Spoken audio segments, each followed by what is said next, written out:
É isso, gente. Uau! Ok.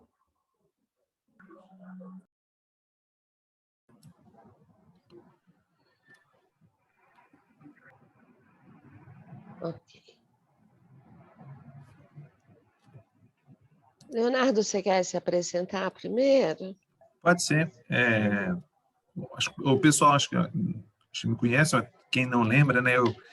Eu participei da aula de estatística pública. Meu nome é Leonardo, eu sou professor no Instituto Federal do Norte de Minas Gerais. Faço parte de um braço dessa pesquisa, né, que deu origem a esse curso. Eu e Glícia, né, a gente trabalhou numa parte dessa pesquisa focada no currículo. E, enfim, eu fiz parte dessa pesquisa porque, né, faço doutorado lá no PPGCA, no Programa de Pós-Graduação em Sociologia da UFRJ. E, enfim, eu estou aqui como, né, parte desse grupão de pesquisa. Acho que é isso. Bom, eu sou Glícia, professora da Universidade Federal de Ouro Preto. Também fiz parte dessa pesquisa, porque eu sou ligada ao laboratório de pesquisa da professora Maria Lígia. Eu trabalho com Sociologia da Educação há mais de 20 anos e com currículo desde 2008.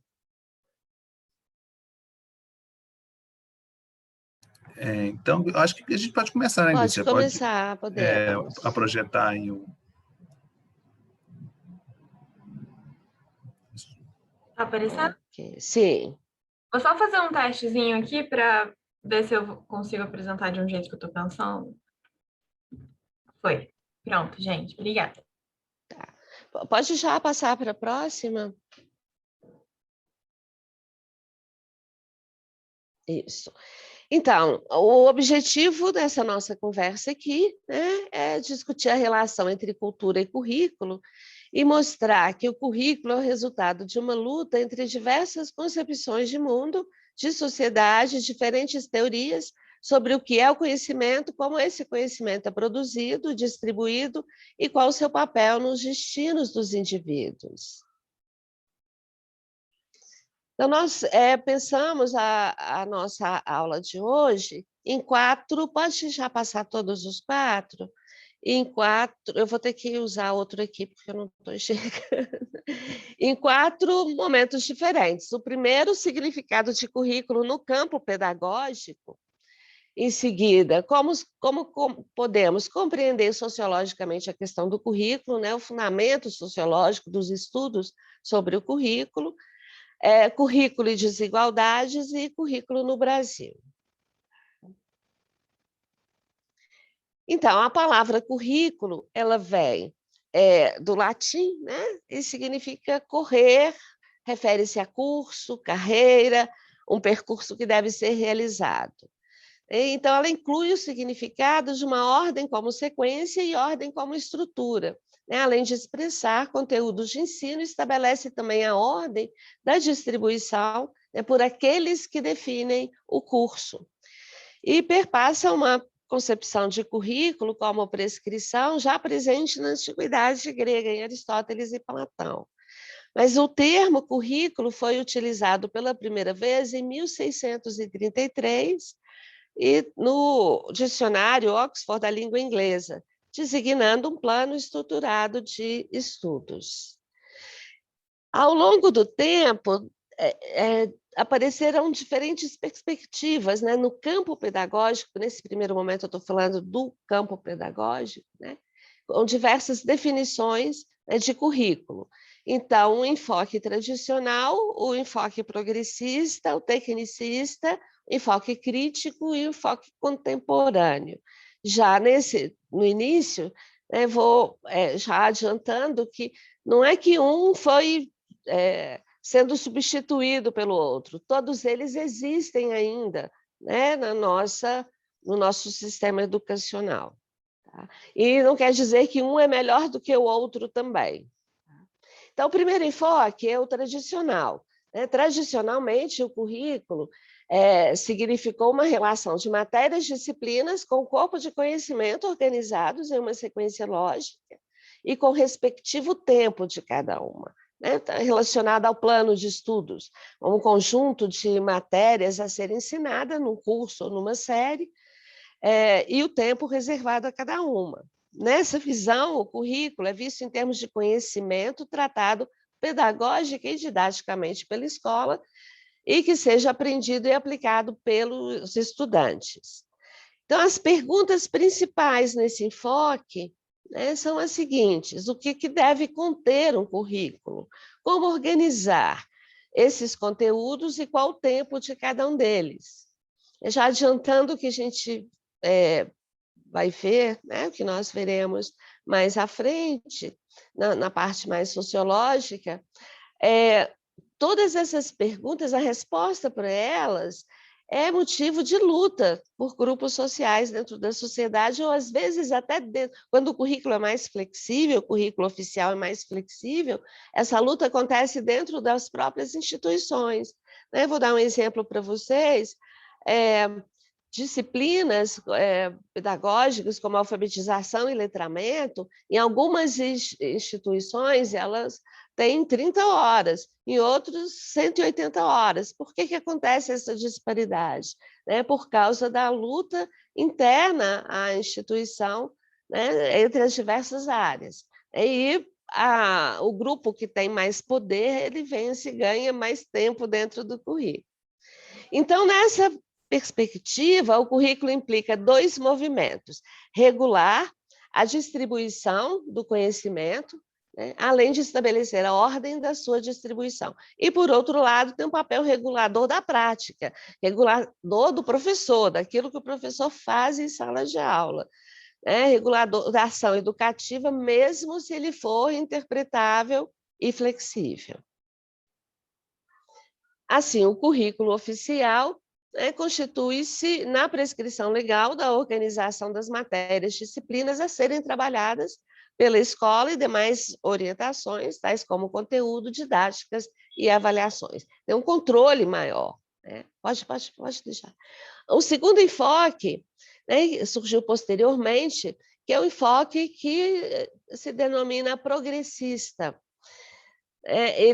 O currículo se transforma, então, em plano de estudos para uma visão como uma totalidade das experiências vivenciadas pela criança sobre a orientação da escola, levando em conta e valorizando os interesses dos alunos. Então, essa ideia está bem presente ainda hoje, né? E os principais autores dessa visão, especialmente John Dewey, influenciaram no Brasil o desenvolvimento da concepção escola novista. Nos anos 30, nos anos 20, com as reformas educacionais que aconteceram nos estados. As ideias escola-novistas do John Dewey, desse currículo progressista, já começam a entrar nas escolas. Reforma Sampaio Dória em São Paulo, do Fernando de Azevedo no Rio, do Anísio Teixeira na Bahia, Francisco Campos em Minas, já trazem essa ideia progressista. As teorias progressistas, elas surgiram, na verdade, né, em meados do século XIX e até início do século XX, como uma tentativa de buscar respostas aos problemas surgidos com os processos de urbanização e industrialização que acontecia nos Estados Unidos. Então, tinha uma massa de pessoas, de indivíduos fora do sistema educacional, e com essa modernização, urbanização, industrialização, era necessário, né, educar essas pessoas para que elas pudessem viver nas cidades e trabalhar nas fábricas. E a escola, nesse contexto, é vista como a instituição responsável pela compensação dos problemas da sociedade mais ampla. Por isso, o foco do currículo se desloca do conteúdo para a forma. Ou seja, a preocupação é centrada na organização das atividades, né, com base nas experiências, diferenças individuais e interesses das crianças. Então, nessa abordagem, as perguntas básicas é como selecionar as experiências a serem oferecidas pela escola, né, como organizá-la em função de interesses do desenvolvimento dos estudantes. O terceiro enfoque surgiu mais ou menos ao mesmo tempo do enfoque progressista, também nos Estados Unidos, né, a partir da obra O Currículo, do Bobbitt, publicada em 1918, e está relacionada com a racionalidade instrumental e técnica. A ênfase está na construção científica de um currículo que desenvolvesse os aspectos da personalidade adulta, então considerados desejáveis, preconizando a especificação de objetivos e seus conteúdos. A atenção especial é colocada no como fazer e controlar o processo educativo. As pessoas, atualmente, elas fazem muita crítica dessa ideia, né, de personalidade, de modelos de personalidade que era necessário, mas, assim, sem um modelo de indivíduo que a gente quer formar, não existe currículo, na verdade, né? Todas as concepções têm esse modelo de currículo, tá? Só uma observação. Então, de meados do século XIX e início do século XX, né, o processo de industrialização desencadeia consequências que colocam em risco valores da sociedade norte-americana. Então, a urbanização, presença de imigrantes com diferentes padrões culturais, a produção industrial em larga escala, em procedimentos sofisticados, né, tudo isso exigia a formação de pessoas para essa nova realidade. Tá? E começaram a exigir da escola o papel de preservação de valores ameaçados e formação de indivíduos com atitudes, habilidades e hábitos coerentes com essa nova realidade e necessidades sociais. Então, assim, cabe à escola o papel de homogeneidade cultural alicerçada nos princípios da administração empresarial, considerada científica e de sucesso comprovado. Então, aqui sim, a gente pode fazer uma crítica a esse enfoque, né, que é trazer para o campo educacional toda essa ideia de administração da empresa. Né? A escola não é empresa, os estudantes e os alunos não são clientes e o conhecimento não é mercadoria. Né? Então, isso é um problema, sim, né? E o sucesso das formas de organização e administração do trabalho na empresa capitalista, né, entraram no cenário educacional e administradores escolares buscaram no mundo das empresas ideias e critérios para pensar o processo educacional. E a palavra de ordem era eficiência, né, a racionalização do trabalho escolar através de um planejamento rigoroso e o controle de todas as atividades. Muito bem, essas três concepções de currículo estiveram e ainda estão presentes no país. Né? Eu acho que todos lembram de um pedacinho de cada uma nessa vida que a gente vive dentro das escolas. Mas a visão escolanovista influenciou o pensamento educacional e curricular a partir dos anos 20 e 30. E a visão tecnicista aparece fortemente nas décadas de 60 e 70, durante a ditadura militar. Na verdade, nós já podemos observar durante o governo Vargas, né, que tinha uma preocupação com a burocratização, né, com a racionalização, ela já está lá no governo Capanema também. Tá? Então, subjacente às três visões do currículo, né, existe uma única ideia, né, que é a visão redentora da relação entre educação e sociedade, com respostas diferenciadas na forma, né, entre cada uma das visões, mas defendendo e articulando o mesmo objetivo, adaptar a escola e o currículo ao mundo capitalista que estava se desenvolvendo, né, com base nos princípios de ordem, racionalidade e eficiência.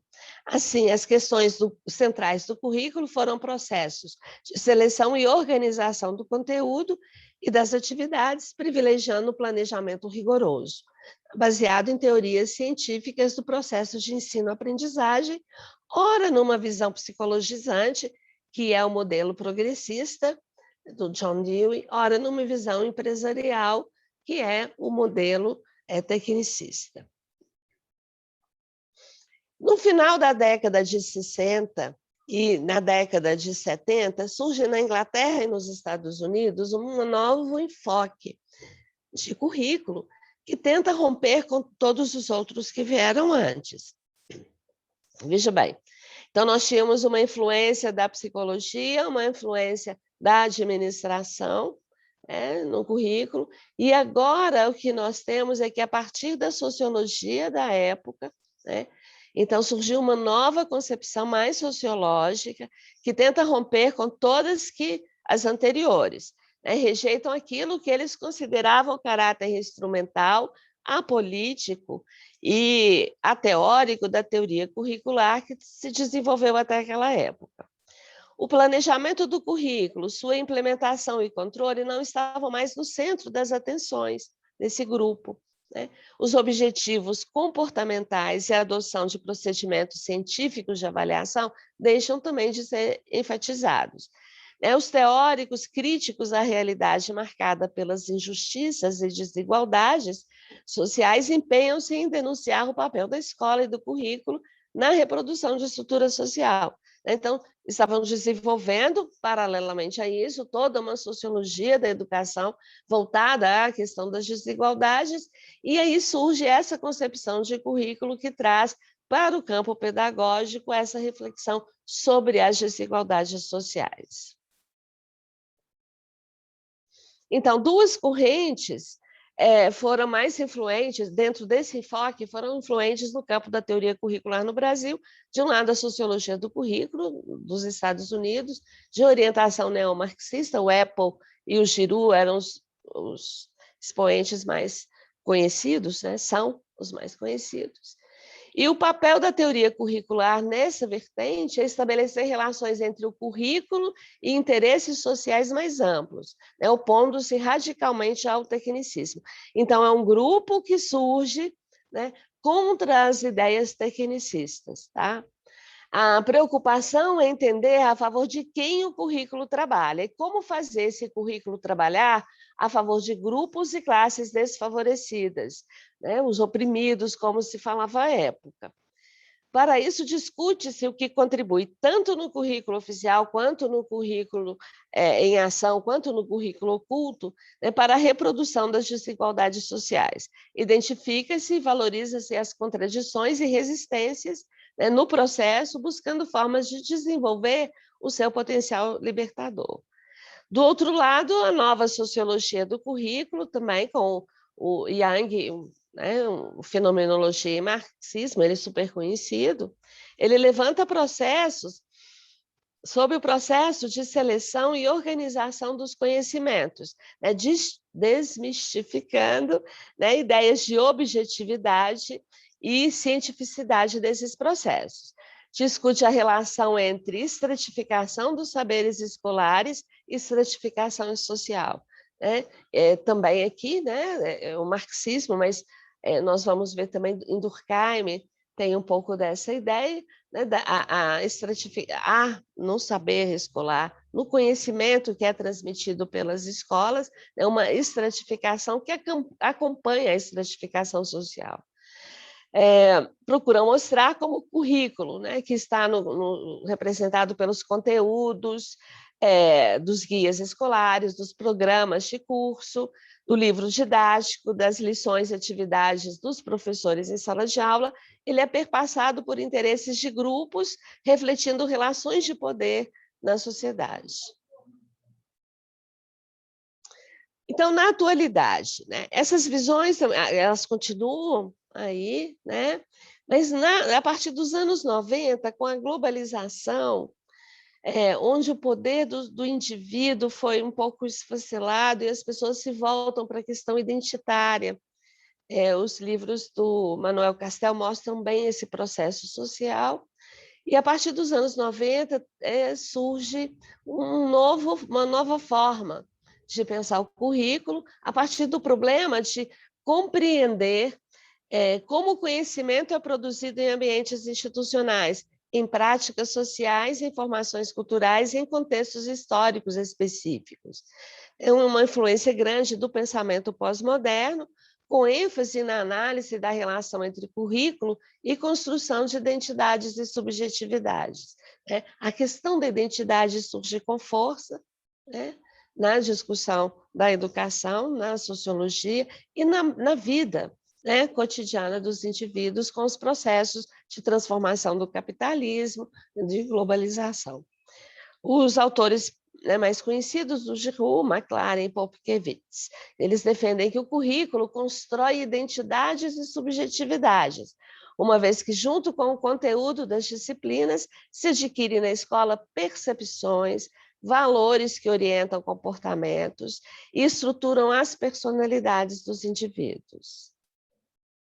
O currículo é compreendido, então, como artefato cultural, à medida que traduz valores, pensamentos e perspectivas de uma determinada época ou sociedade. Por isso, os estudos sobre a cultura escolar, a cultura que a escola privilegia, as diferenças culturais dos grupos sociais e as relações entre esses elementos têm sido preocupações recentes no campo curricular. Os estudos multiculturais enfatizam a necessidade do currículo dar voz às culturas excluídas, negadas ou silenciadas pela escola, como forma de garantir uma convivência mais democrática entre os diferentes grupos sociais. Bom, são essas os 5 enfoques sobre o currículo. E uma coisa assim, um não substitui, embora sejam resultado de lutas entre grupos sociais, um enfoque não substitui o outro, na verdade, né? Vamos pensar assim, eu vou trazer para cá, para a nossa conversa, uma metáfora do Bachelard lá nos estudos sobre ciência, filósofos da ciência, e vamos imaginar um aquário cheio de peixes, né, que nós queremos conhecer. Cada um desses enfoques funciona um pouco como uma lanterna, né, que ilumina uma parte desse aquário, mas deixa todo o resto em sombras. Né? Nós não conseguimos organizar um currículo pensando só na questão identitária. A gente precisa, né, sabe, quem já organizou um currículo, né, eu trabalhei 2 vezes na minha vida com a criação de cursos de pedagogia, né, numa escola privada, e na UFOP, eu era do departamento de educação, nós não tínhamos o curso de pedagogia, então nós criamos uma comissão e criamos o curso, hoje tem até doutorado já em educação lá. Então, todo mundo que já trabalhou com currículo, né, percebe que um pouquinho de cada um desses enfoques a gente tem que levar em consideração, né? Então, a gente não abandona, tá? É só isso que eu quero deixar claro, porque sempre fica parecendo que suplantou o outro, né? Cada um dessa corrente acha que é melhor do que o outro, né? Muito bem, vamos fazer uma paradinha para pergunta?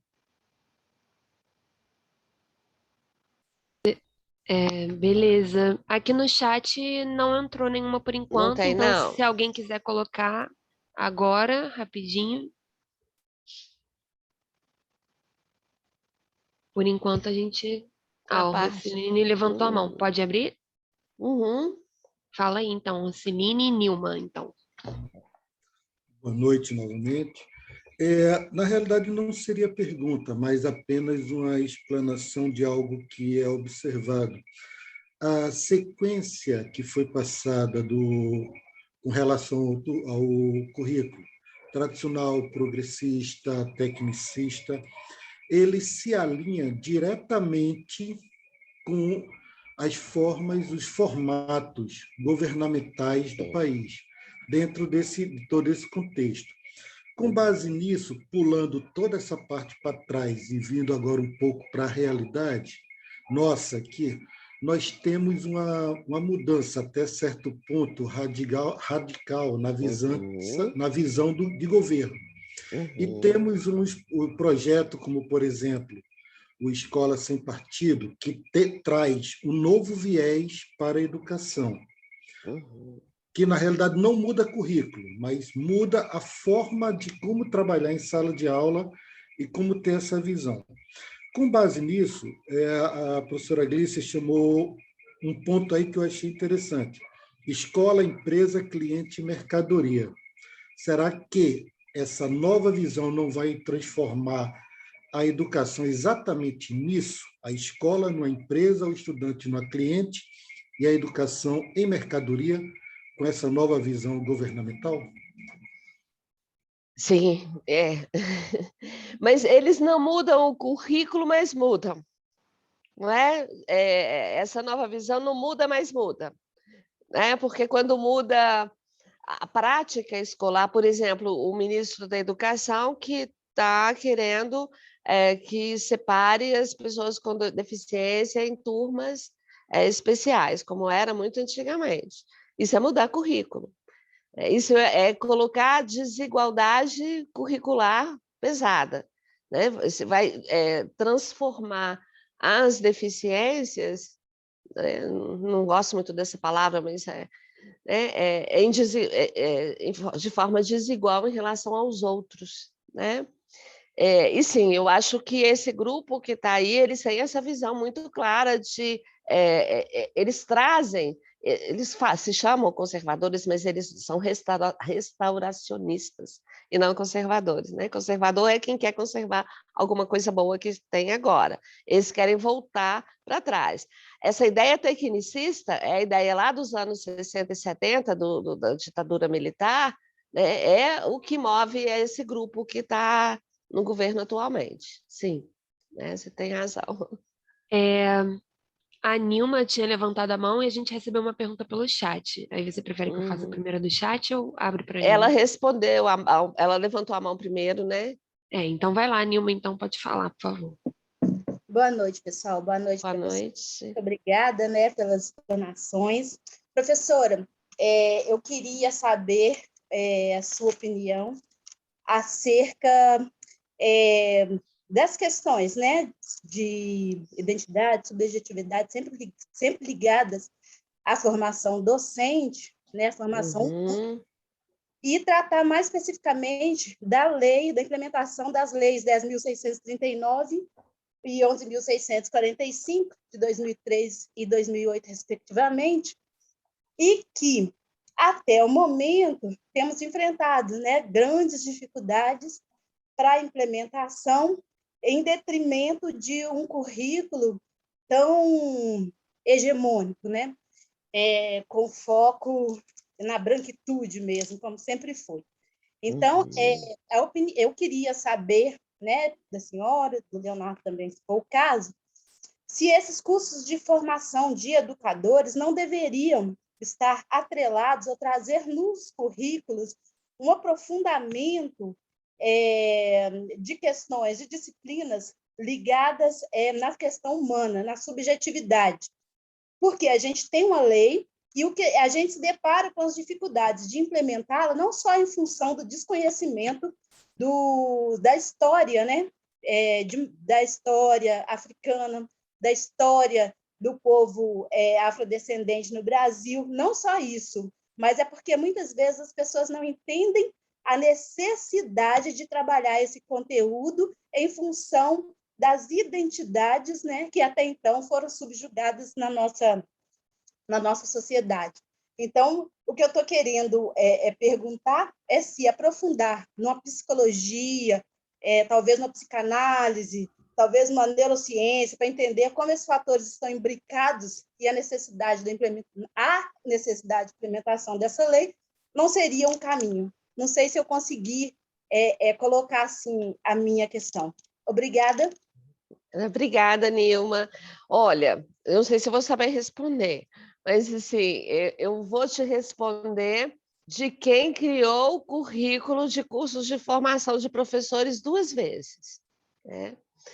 Então, o grupo que foi, nos 2 momentos, na escola privada e na Universidade Federal, a criação de um currículo de formação de professores é uma guerra. Eu lembro que eu ficava tão nervosa que eu dava choque assim, na cadeira, né, nas reuniões, né, porque é uma verdadeira guerra para implementar as disciplinas, a formação necessária que o professor teria que ter, né?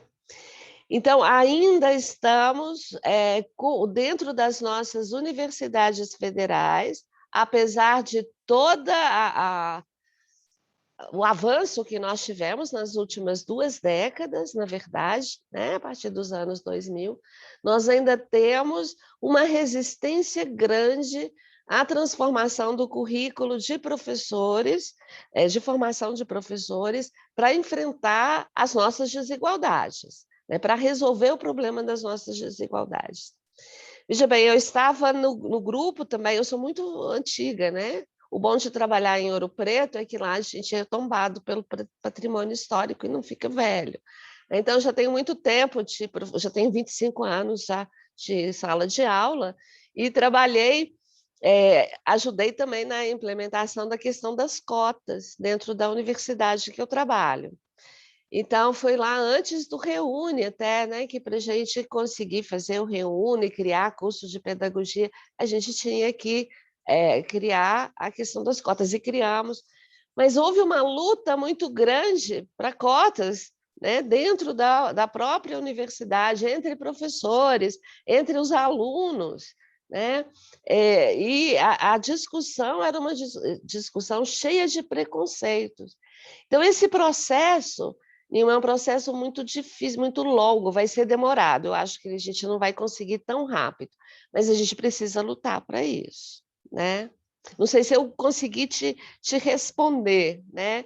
Mas olhando o lado de quem faz o currículo para a formação de professores, porque na implementação de uma lei, né, o professor precisa ser bem formado, né? Ele precisa ter esses conteúdos de história da África, da questão, né? E são disciplinas, eu coloquei dentro dos meus cursos de sociologia, né, todas as disciplinas voltadas às questões das desigualdades, né? Eu dava aula no curso de formação, no curso de pedagogia, dei aula no curso de pedagogia a vida toda, mas nem todos trabalham, né, com isso. E sim, eu acho que disciplinas como psicologia, sociologia ajudam. Agora, nós tivemos uma discussão essa semana mesmo, vou andar rápido aqui, que eu estou com medo do tempo aqui, mas nós tivemos uma discussão dentro da universidade, porque alguém pediu uma disciplina de sociologia e a gente não estava querendo abrir, porque somos pouquíssimos, o departamento é muito novo, tem 2 anos só, e aí a pessoa, mas a gente precisa da sociologia para formar né, pessoas mais com humanismo, etc., no nosso curso. Né? Infelizmente, o curso de formação de professores ou qualquer outro curso não é capaz disso. Né? Eu conheço muita gente com doutorado e que não tem nada de humano, né? Assim, por aí, que tem boa formação e que fez cursos em boas universidades até. Então, o que eu acho que precisa, Nilma, é de muita luta, né? E essa luta é a luta política desde dentro da escola até, né, uma luta política mesmo para a mudança. Tá? Eu ia falar aqui o resto da noite sobre isso. A outra pergunta, Mariana. Vou falar aqui primeiro com um pedido, né, que apareceu da Rosileia, se seria possível falar um pouco mais sobre o currículo oculto. E aí as 2 outras perguntas que surgiram, que são do mesmo tema, então eu vou ler elas juntas. A primeira é da Luísa Vilardi, onde ela pergunta se você considera que a BNCC é uma ferramenta para a gestão do currículo pelas escolas. E a Florence perguntou, gostaria de saber a opinião da professora sobre as mudanças nos currículos propostas pela BNCC e ainda se ela conhece sobre as perspectivas histórico-críticas sobre o currículo. Sim, a perspectiva crítica, eu falei mais ou menos só porque, como o tempo é muito curto, né? A outra pergunta que você falou, ela vai ficar mais. A resposta dela vem no que eu vou tratar depois, dentro da própria sociologia, tá? E eu adoraria falar sobre esses diferentes currículos, né? O currículo oficial, o currículo em ação e o currículo oculto, mas infelizmente não dá muito tempo, senão eu vou ter que ficar aqui bastante tempo. Mas há um currículo oficial, há um currículo que ele é colocado em ação dentro das escolas, e há um currículo oculto, né, que ele é atuado, né, sem que os atores percebam. Tá? Na separação de classes, né, eu fui a Mariana na época da pandemia da A1N1, eu fui visitar uma escola em Mariana para falar sobre o que era sociologia, eles me pediram. E como eu não podia colocar todos os alunos no mesmo auditório por causa da gripe,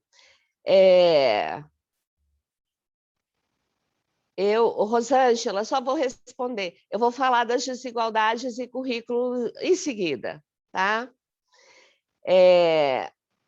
Aí eu tive que ir de turma em turma, e foi muito interessante, porque tem 10 anos, isso não tem tanto tempo. A primeira turma que eu entrei eram os alunos todos assim, participantes, falantes, que perguntavam muito, e eram alunos, a maioria brancos. À medida que eu fui de sala em sala, a última sala eram alunos mais velhos, da mesma série, da 9ª série, que é agora, né? Eram alunos mais velhos, mais altos, a gente via, predominantemente pretos, né? E não interagiam comigo. Então, ficou muito claro que eles dividiam as turmas, eu fiquei com vergonha, com constrangimento de perguntar, mas há 10 anos ainda dividiam as turmas, colocando uma turma só de alunos repetentes, né? Então, isso é uma discriminação que está dentro do... Isso é currículo também. Nós vamos ver em seguida, ok?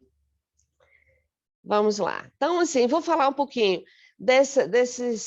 as perguntas que surgiram agora estão relacionadas a isso, a essa questão da sociologia e o currículo. A minha visão, o meu enfoque é durkheimiano, esse senhor que está aí, né? Um pouco, eu gosto muito de tratar disso via mesmo os clássicos. Eu tive um professor que dizia que o clássico é clássico porque ele coloca problemas que ainda não foram resolvidos. Então, o que eu vou trazer para vocês de sociologia clássica aqui, né, com pontuações de sociologia contemporânea, né, são hipóteses, não é um dogma, né, são hipóteses que foram criadas pelo Durkheim e que a sociologia se debate com elas até hoje, que estão aí ainda. Tá? Então, o primeiro ponto é a questão da escola e socialização, né, que a educação é socialização metódica, é uma mudança total e profunda pela qual o indivíduo modifica o seu ponto de vista sobre o mundo de maneira radical para toda a vida. E é o resultado da ação contínua exercida por diferentes instâncias sociais, incluindo a escola. Às vezes, eu acho que a sociedade coloca para nós uma questão que a escola não dá conta, porque muito da socialização já vem pronta, o aluno já chega pronto para a escola, né?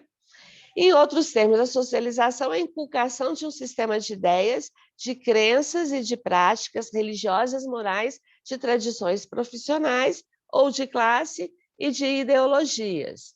Bourdieu, então, vai acrescentar que é a inculcação também de matriz cognitiva, de pensamento e percepção de mundo. O Mohamed Cherkaoui, um sociólogo francês também contemporâneo, trata bem disso. Então, o reconhecimento já está lá em Durkheim, então a sociologia reconhece que há uma socialização diferencial, segundo a camada social, né, o casta, ou classe social, que já está lá na obra de Durkheim, que é trabalhada, né, dentro dos estudos do currículo também.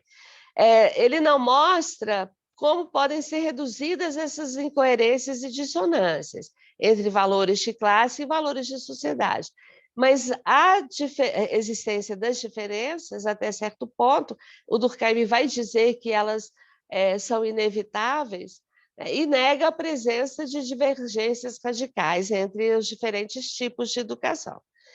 E há um fundo comum que todos deveriam ter, né? E qual instância social inculca esse fundo comum? A religião em algumas sociedades e a escola nas sociedades modernas e contemporâneas. Então, o papel da escola será, assim, inculcar uma base comum para produzir a ilusão de pertencimento a uma comunidade. Veja bem, isso aqui não é um objetivo colocado pelo Durkheim, nem é um ideal no sentido de utopia. né? Isso é aquilo que ele encontrou que a escola é nos seus estudos, né? Através da história. Tá? Então, diferenciada no interior de cada sociedade, diferente segundo o tipo de sociedade, a socialização não é arbitrária. E Durkheim mostra isso em suas análises da lógica das relações entre diferentes tipos de socialização e sistema educativo e estrutura social. Tá? O que ele estava dizendo na pergunta dele lá, que foi muito, né? As outras perguntas também todas foram muito bem-vindas, no sentido de que cada concepção de currículo está relacionado com a estrutura social do momento, com o tipo de governo que nós tínhamos, né, com o tipo de instituições extraescolares que nós tínhamos. Tá? Isso a sociologia mostra essa relação entre o currículo, o conhecimento que é ensinado e a estrutura social e a política, principalmente. Então, só um minutinho que eu tenho que tomar água aqui. Está muito seco em Belo Horizonte e eu estou falando muito. O segundo ponto, né, são duas questões, história e luta ideológica. Essa questão da história do Durkheim é um pouco abandonada, né, pelos autores que não leram muito bem a obra dele, mas ele faz um esboço de uma teoria da história ao relacionar o sistema de pensamento e o sistema de educação. Tá? Pode passar a lâmina. Tá? Então, ele revela a matriz de uma história das ideias, né, e ele mostra uma perspicácia no reconhecimento da especificidade de cada formação do saber e de seus requisitos sociais.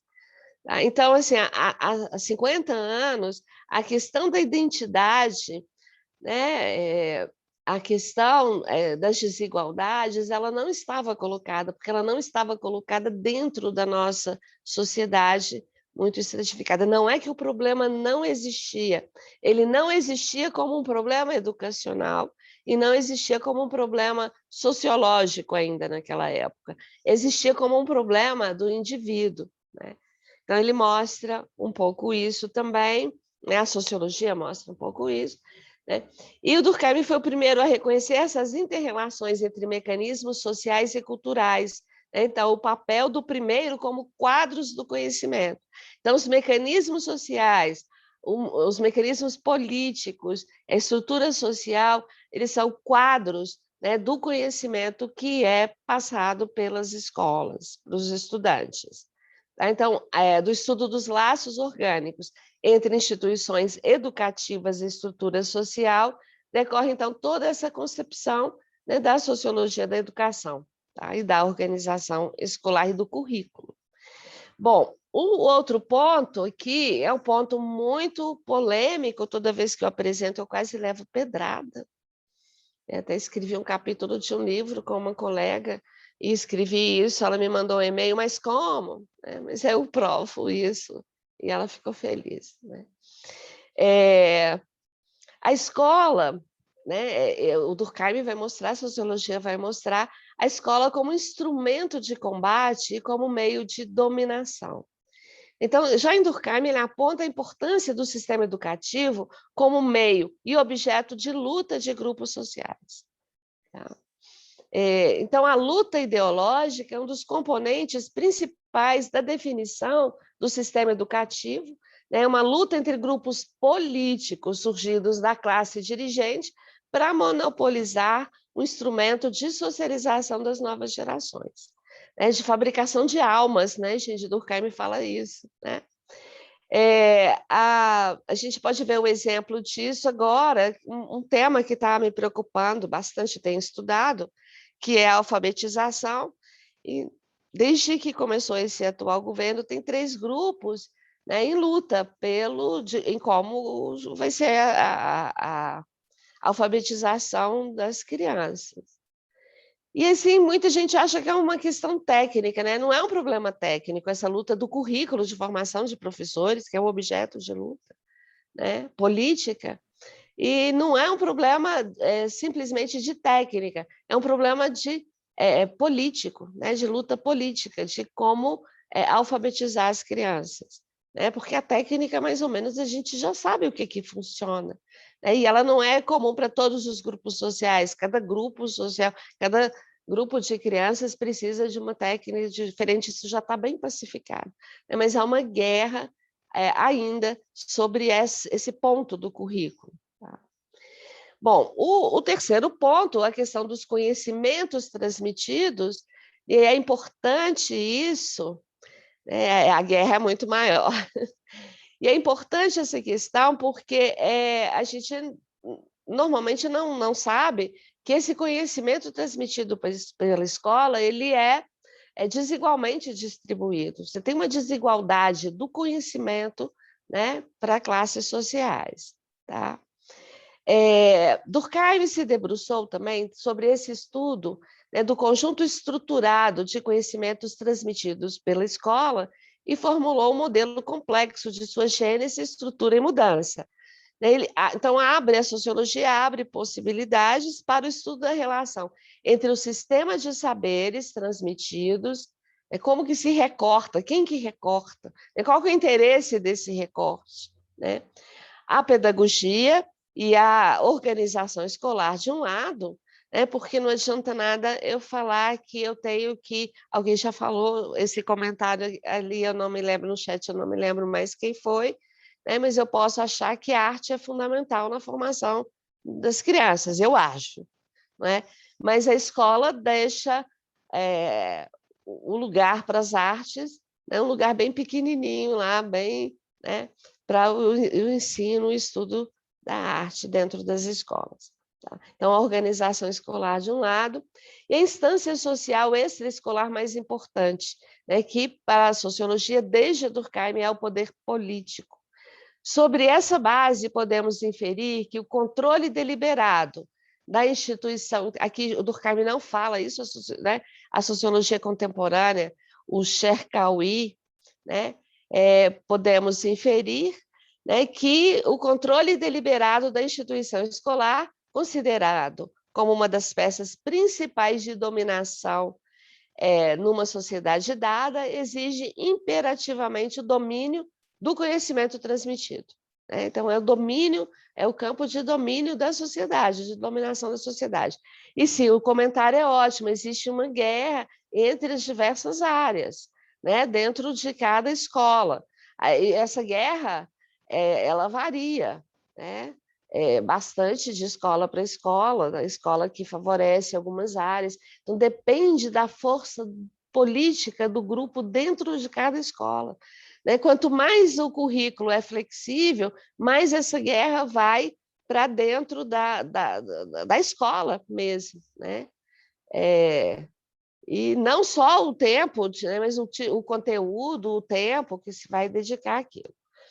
Então, o estudo da cultura escolar vai ser defeituoso se ele se reduzir ao estudo da rede de relações, né, onde a cultura escolar é uma variável dependente. Né?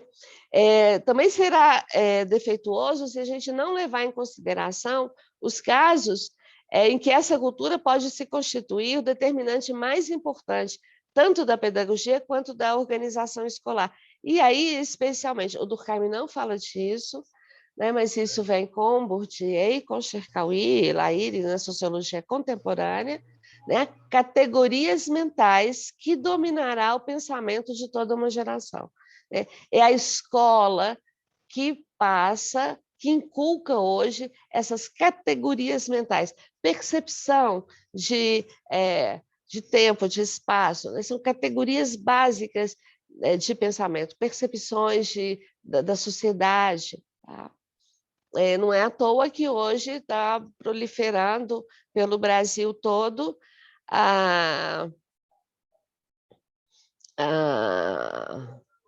as escolas militares, né? Que é uma vontade de passar uma determinada visão de mundo, né? E de categorias mentais para as crianças. Tá? Muito bem. Assim, as principais ideias da sociologia da educação que eu trago para vocês, né? Ela é durkheimiana, mas vocês estão vendo que tem muito ponto de contato tanto com Weber quanto com Marx, né? Tudo que eu falei dessa sociologia do currículo mais recente, dentro do campo pedagógico, está bem relacionado com esses temas que eu trouxe. Então, a gente pode resumir em 4 pontos. Todo o sistema educativo é uma instituição social, cuja fundação, permanência ou mudança, conteúdo e forma são determinados pela estrutura social, e é demonstrado pela análise histórica.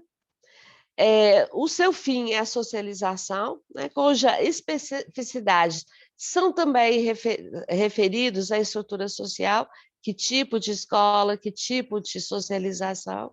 Essas determinações não são totais. O sistema educativo, graças a Deus, ele é relativamente autônomo, ele tem um grau de autonomia. Quando ele sofre um ataque muito forte, né, externo, ele se fecha, né? Ele resiste a certos ataques e se fecha nas suas ideias mais antigas. Tá? E, enfim, ele é um instrumento de luta ideológica, cuja eficácia pode ela também ser apreciada e medida em diferentes momentos da história. Não tem nada negativo aqui nessa questão de luta ideológica, não, é a vida como ela é, né? Então, a gente precisa engajar nessa luta para aquilo que é necessário para a vida no Brasil de hoje, de 2021. Né?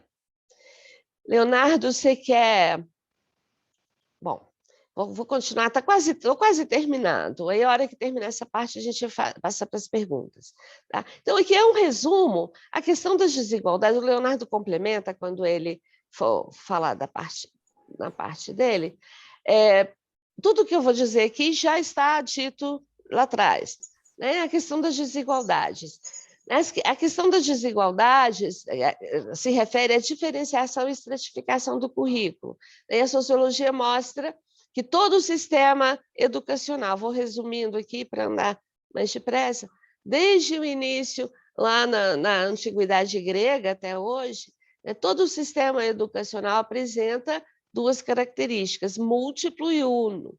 Múltiplo porque há tantos tipos de educação em determinada sociedade quanto os meios diversos que existem nela. Ou seja, quanto mais complexa é uma sociedade, mais diferenciada a educação. Então, é uma diferenciação em relação a profissões, tipos de educação, trabalho, campo, etc., né? Tipo de trabalho. E há também uma estratificação, né, da educação relativa à estratificação social. Por exemplo, numa sociedade formada de castas, a educação varia de uma casta a outra. Nas sociedades contemporâneas ocidentais, varia de acordo com a classe social. Tá? Nós temos diferentes currículos no ensino superior, entre tipos de escola pública, escola privada, né? Então, há heterogeneidade que repousa sobre injustas desigualdades, e a heterogeneidade que se refere à especialização e diferenciação, não necessariamente injustas. E é uno porque sempre há uma base comum e necessária para criar uma homogeneidade entre os membros daquela sociedade dada. Tá? E essa base comum, estados físicos, intelectuais, morais, que a sociedade necessita para ser uma sociedade. Sim, Luísa, o documento curricular comum ele é importante aqui na teoria sociológica para dar essa base de identificação entre os indivíduos dentro de uma sociedade. Tá? Então, ela é importante. Então, a construção dessa base comum ela é importante. Tá? E, atualmente, convencionou-se chamar de diferenciação curricular o processo pelo qual se oferecem aos estudantes oportunidades curriculares diferenciadas, baseadas em suas necessidades, interesses, motivações e habilidades. Essa diferenciação ocorre em maior ou menor grau em todos os sistemas educacionais, ela não é necessariamente injusta, né? Especialmente se for conduzida com flexibilidade de forma a respeitar as diferenças estudantis, né? Então, um exemplo, o pessoal, assim, de um colega aqui da UFMG, o filho dele não quis fazer ensino superior, ele quis fazer um curso técnico de mecânico de aeronaves. O pai quase morreu de preocupação, mas ele fez e foi bem sucedido. Né? São raros esses casos, mas eles existem. Então, isso é uma diferenciação curricular, oferecer oportunidades de acordo com a necessidade e os interesses e motivações, mas ela tem que ser conduzida de forma a respeitar as diferenças estudantis e maximizar toda a aprendizagem dos estudantes, não alguma coisa obrigatória, não porque o pobre tem que fazer um curso técnico, como era antigamente, né? Era bem claro. Tá? Muito bem.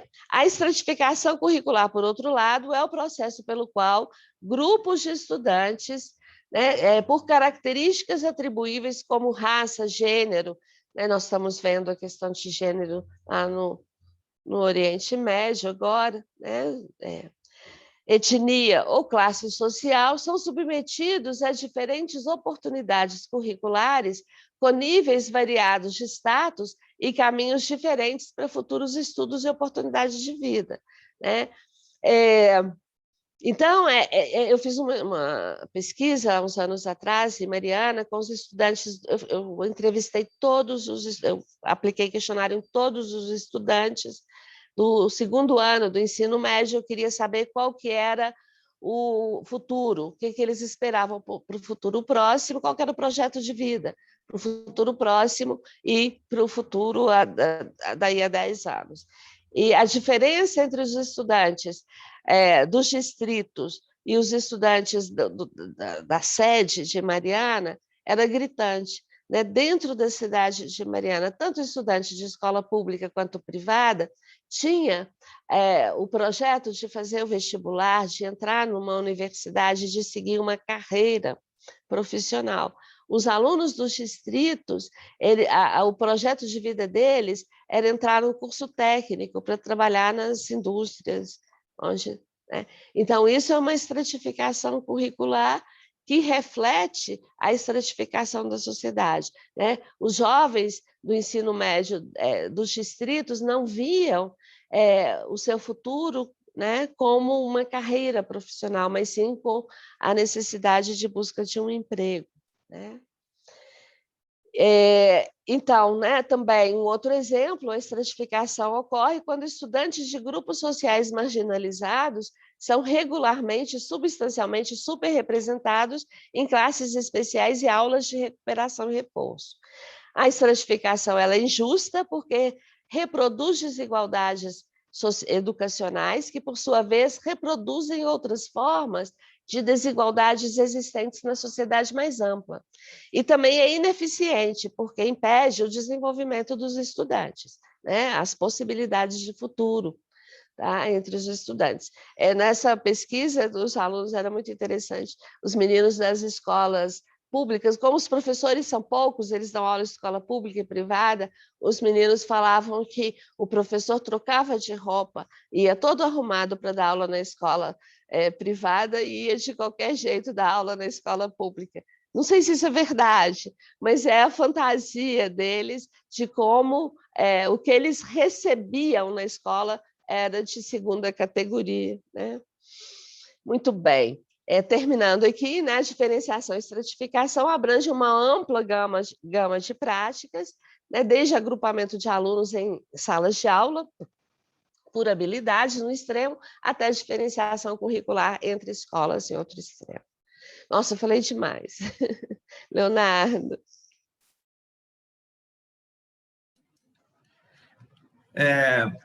Eu vou emendar aqui essa parte da aula, e aí depois não vai ser rápido, então a gente vai ter tempo para discutir, se for o caso, e aí a gente vai discutir, enfim, eu vou utilizar nessa apresentação da Glícia, principalmente esses conceitos de diferenciação curricular,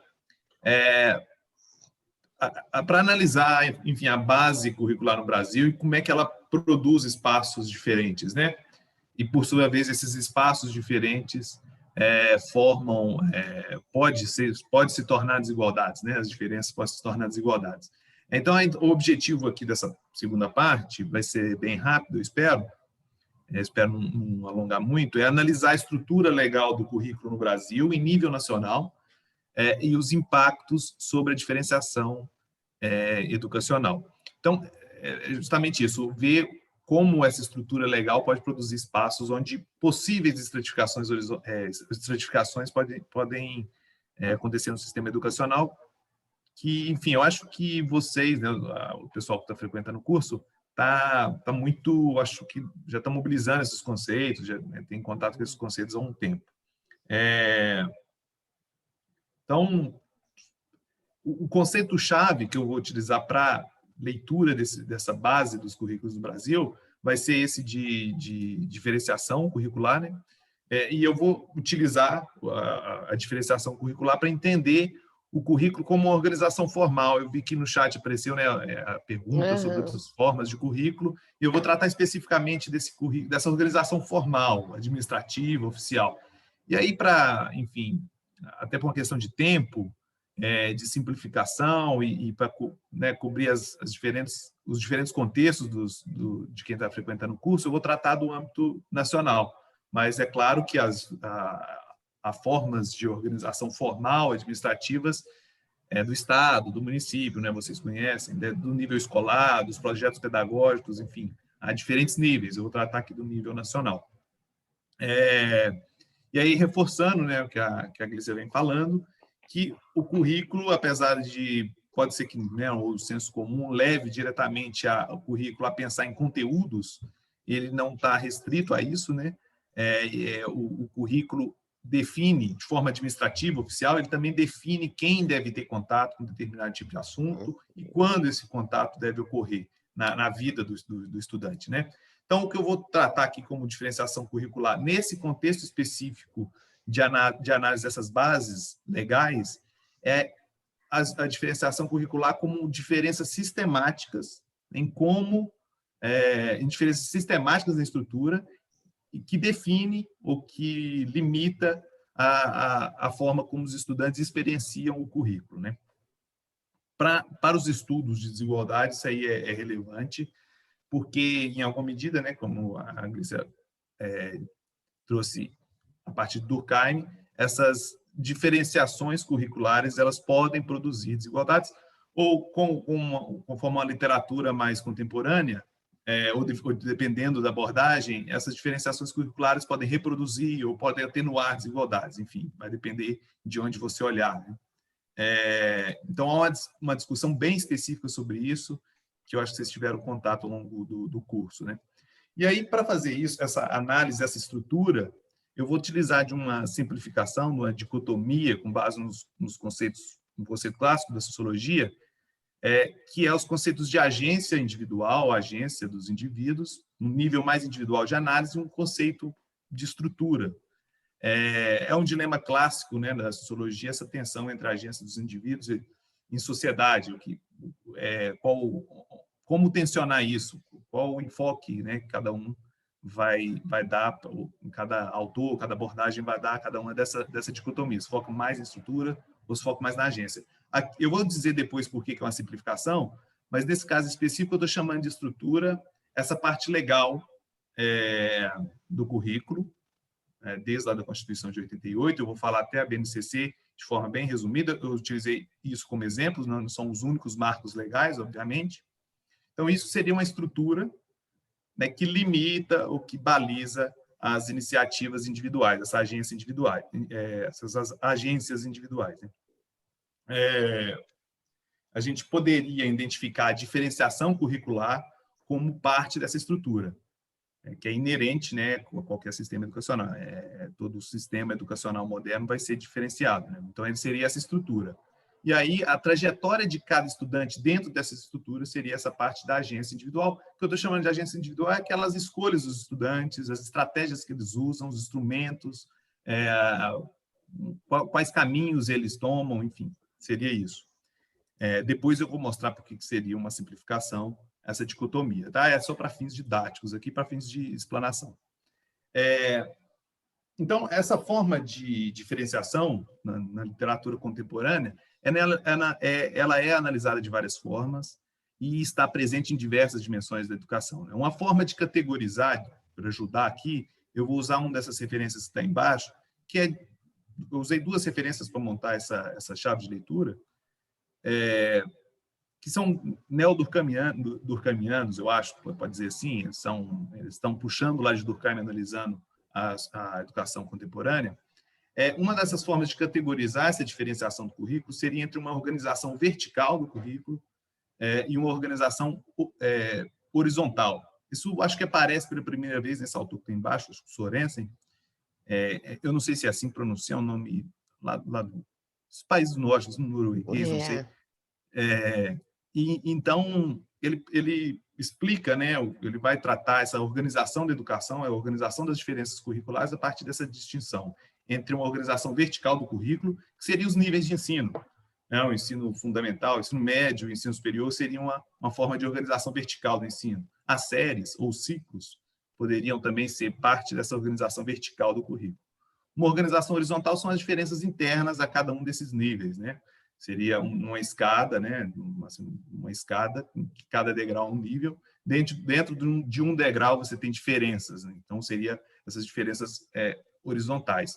Isso, acho que com certeza vocês discutiram isso em algum momento, a estratificação horizontal e vertical. Aqui a gente está trabalhando com diferenciação, né?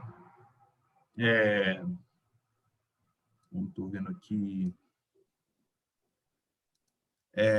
Então, um dos exemplos aqui para o Brasil, né, de organização horizontal, seria, por exemplo, cursos ensino médio integrado, ou integral, e ensino médio mais tradicional, em apenas um turno. Isso é uma diferenciação importante, curricular. É de turno somente, mas ele pode ter efeitos desproporcionais para diferentes tipos de estudantes. Estudantes que precisam trabalhar desde cedo ficam impossibilitados de frequentar uma educação de tempo integral. Isso é um exemplo de como uma organização, a Glícia citou o caso do rural e urbano, né, como uma diferença horizontal dentro de um mesmo nível de ensino e que pode ter impactos nas desigualdades.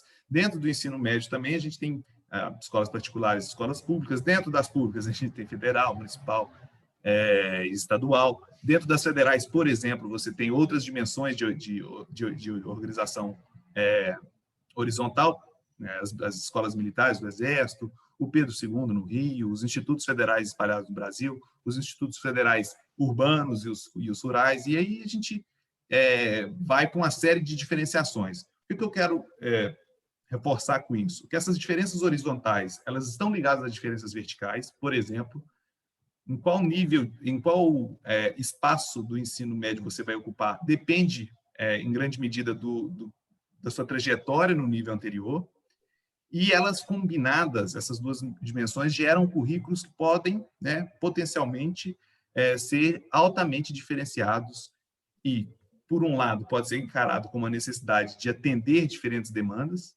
ou seja, de democratizar o acesso, de atender diferentes grupos, de ser inclusivo, ou essas diferenciações podem resultar em garantia dos espaços mais privilegiados para grupos que têm maiores recursos, né? Então, essa diferença não é por si só uma desigualdade, ela pode se tornar. Então, eu vou utilizar esse tipo de chave, né, para analisar, enfim, a estrutura e como que essa estrutura legal do Brasil produziu algumas formas de diferenciação. Então, o que embasa aí o currículo no Brasil? Então, toda a aula de política educacional, toda a hora de educação, a gente vai lá, Constituição de 1988, LDB, enfim, eu fui no óbvio novamente, né? Mas eu acho que tem uma razão de ser essas obviedades. É arbitrário essas escolhas, em parte, mas tem uma razão de ser para esses marcos legais, né? A Constituição de 1988, apesar de não definir, por exemplo, conteúdos, né, ou especificar o que tem que ser ensinado em português, em matemática e por aí vai, ela além de definir aqueles princípios básicos, a educação é um direito fundamental de todos, é dever do Estado, da família, ela já indica uma construção de currículo, porque ela já define que deve ser para qualificar para o trabalho e para a construção da cidadania. Isso está lá, né? Então, isso já é um indicativo de uma orientação curricular, já desde a Constituição de 1988. E ela já prevê a existência de uma estrutura comum, né, curricular, com a necessidade de currículos mínimos, né, ou comuns, no Brasil todo. Então, ela já prevê, lá em 88, já prevê a construção de uma base nacional comum curricular. Ela já faz essa previsão. Além de delegar aí o que seria função do Estado, da família, ela importa, a Constituição de 1988 importa para a gente aqui, eu queria chamar a atenção, que ao fazer isso, né, a definir alguns papéis, ela já prepara uma diferenciação fundamental no currículo. Por exemplo, ao se referir a ensino fundamental, ela já pressupõe a existência de níveis de ensino, ou seja, uma diferenciação vertical, que é próprio da organização curricular. Eu estou querendo chamar a atenção aqui, a gente pode naturalizar essa sequência, essa existência de níveis de ensino, mas elas são construídas a partir de marcos legais e de buscas de consenso, né? Então, já é uma diferenciação curricular em si, quando você estabelece que existe um ensino fundamental, que o Estado tem a obrigação de prover, né? Você está definindo níveis de ensino e aonde o Estado deve atuar ou não. Isso, por si só, já é um indicativo, já é a preparação de uma estrutura diferenciada do currículo. Passando para o próximo ponto, aí a LDB de 1996, e aí as outras alterações, né? Quem pegar a lei, eu fiz isso para preparar a apresentação, você vê que tem vários riscos, né? Várias alterações. A última acho que a grande mudança, né, recente é a reforma do ensino médio, vamos falar mais para frente, mas assim, a LDB ela talvez seja o documento que melhor expressa essa política curricular no Brasil, em relação ao currículo legal, né, organizacional, administrativo, em âmbito nacional. E aí, então, ela já um exemplo do que ela define é que os currículos de ensino fundamental e médio, outra vez essa diferenciação vertical, deve ter uma base nacional comum. Então, ela dá contornos mais nítidos à organização vertical que já existia na Constituição de 1988. Então, ela vai ser completada, né, em cada sistema de ensino, em cada estabelecimento escolar, em cada estado, cada município, atendendo demandas regionais, né, específicas, particulares, mas pressupõe a existência desse núcleo comum. E aí vai dando contornos mais nítidos a isso. Então, o foco aqui é no nível federal, mas existe, né, essa diferenciação vai ocorrendo até o nível mais micro, que é a sala de aula, os projetos pedagógicos das escolas. Uma das diferenciações importantes aqui, que eu coloquei logo abaixo como exemplo, né, único, né, só um exemplo, é um tipo de diferenciação horizontal importante, que é a organização curricular, ela especifica, né, uma organização curricular para a educação profissional e para a EJA, por exemplo, que pode estar no mesmo nível de ensino, mas que tem diferenças qualitativas importantes. Essas diferenças qualitativas vão se tornar desigualdades. Esse é um próximo passo, né? Mas elas, a LDB prepara esse terreno aí para que essas diferenciações para onde a estratificação pode ocorrer. Então, são exemplos de organização horizontal, diferenças relevantes no nível horizontal. Embaixo, né, as diretrizes curriculares nacionais e os parâmetros curriculares nacionais é outro exemplo presente na LDB que afeta diretamente a organização curricular. Então, são mecanismos importantes previstos pela LDB, as DCNs elaboradas pelos Conselhos Nacionais de Educação. Acho que todo mundo aqui já está muito habituado com tudo isso, com essas estruturas, né? E as DCNs, elas pressupõem também a existência de particularidades regionais, né? Onde os interesses seriam mais difusos, mais difíceis da gente discutir aqui. E ela já dá, né, as DCNs já prepara a base, já dão uma estrutura para que a base nacional como curricular, baseada em conteúdos e competências, aconteça, né? Então, ela, por exemplo, especifica quais componentes curriculares, as disciplinas, são obrigatórios em cada etapa. Já estão nas diretrizes curriculares nacionais, né? Então, uma preparação, aí, uma organização curricular importante, uma diferenciação curricular importante em nível vertical. Então, perceba que até a gente chegar no conteúdo lá de matemática, do que deve ser ensinado em português, qual o tempo que deve ter educação física no currículo, já tem toda uma base, uma estrutura legal preparando, né, altamente diferenciada, já preparando uma base que já é altamente diferenciada. Então, ela já nasce a partir de uma diferenciação. Os PCNs, aí são mais orientações, mais recomendações, né? Mas, por exemplo, tem uma organização curricular importante, eles recomendam uma estruturação do tempo escolar em ciclos e não em séries. Isso é uma escolha curricular também importante, né? Porque você mexe com o tempo, em quando o aluno deve tratar determinados tipos de conteúdo e por aí vai. Isso é uma diferenciação curricular importante. Abaixo, seguindo, eu vou citar o exemplo do Plano Nacional de Educação. O que isso tem a ver com o currículo? Um dos objetivos do plano é, por exemplo, universalizar em 85% o acesso da faixa etária de 15 a 17 anos na educação.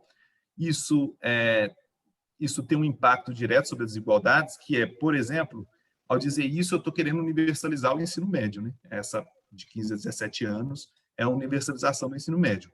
Isso tem reflexos sobre como você vai avaliar as escolas, as metas, né?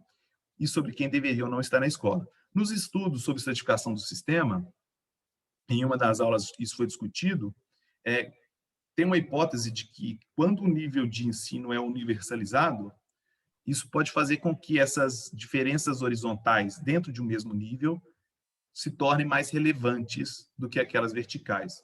Em termos mais práticos e menos abstratos, né? Quando eu universalizo o ensino médio, a hipótese é que as diferenças horizontais entre as escolas do ensino médio, ou os tipos de diploma do ensino médio, têm maior peso em definir caminhos profissionais, por exemplo. Então, o Plano Nacional de Educação, que pode parecer, à primeira vista, um pouco alheio ao currículo, ao conteúdo, ao produto final do que é ensinado em escola, ele também tem um impacto importante sobre a organização curricular, das diferenciações curriculares. Outro ponto também muito relevante em qualquer sistema de ensino são os mecanismos, os instrumentos de avaliação. A gente conversou sobre isso na outra aula que eu participei, né? Aí eu trouxe o exemplo de uma avaliação no nível institucional, o SAEB, e uma no nível individual, o ENEM, né? E os indicadores são produzidos a partir das avaliações. Elas são importantes para a organização curricular porque elas não só servem para medir ou identificar se o currículo está sendo, enfim, aplicado com eficiência na escola, né? A própria avaliação pode virar um horizonte ou uma orientação para que as escolas se organizem a fim de cumprir, né, os critérios dessa avaliação. Então, elas também têm impacto sobre a diferenciação curricular. Se elas têm, por exemplo, se elas têm impacto sobre ranking de escolas, quem vai receber mais ou menos dinheiro, no caso do Enem, é a pontuação que te coloca dentro de um curso universitário, então elas se tornam uma referência importante para a comunidade escolar de como organizar o currículo. Ela pode ser, por exemplo, um agente unificador dos currículos, apesar de existir espaço, né, e de ser necessário a particularização, ou, enfim, a existência de particularidades curriculares por escola, por região, e por aí vai. Então, também são importantes mecanismos de diferenciação curricular. Por fim, aí a BNCC, que eu acho que está muito fresca na cabeça de todo mundo que está trabalhando com educação, passou, né, essa reforma do ensino médio, a nova base, ela, enfim, é um bom exemplo do que a Grécia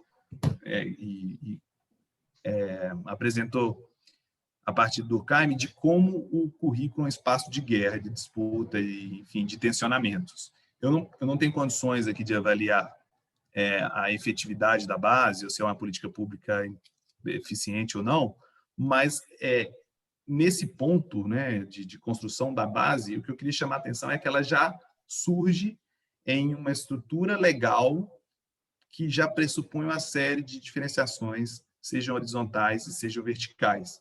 E que, apesar de ser muito importante as BNCCs, porque ela detalha as competências, né, detalha as disciplinas, ela já surge em uma estrutura legal que potencialmente produz estratificações de diversos tipos.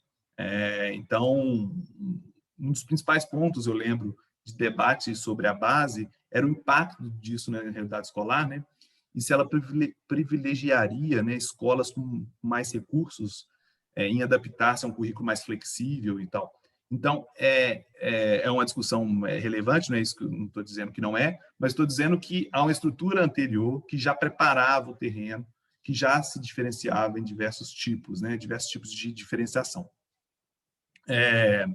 As avaliações dessa reforma é objeto de estudo de muita gente. Se você colocar a BNCC no Google, vai ter uma disputa, e isso é muito interessante de fazer, um exercício muito legal de se fazer, de ver diferentes colunistas disputando, ou diferentes grupos ocupacionais disputando o que deveria ter ou não na base.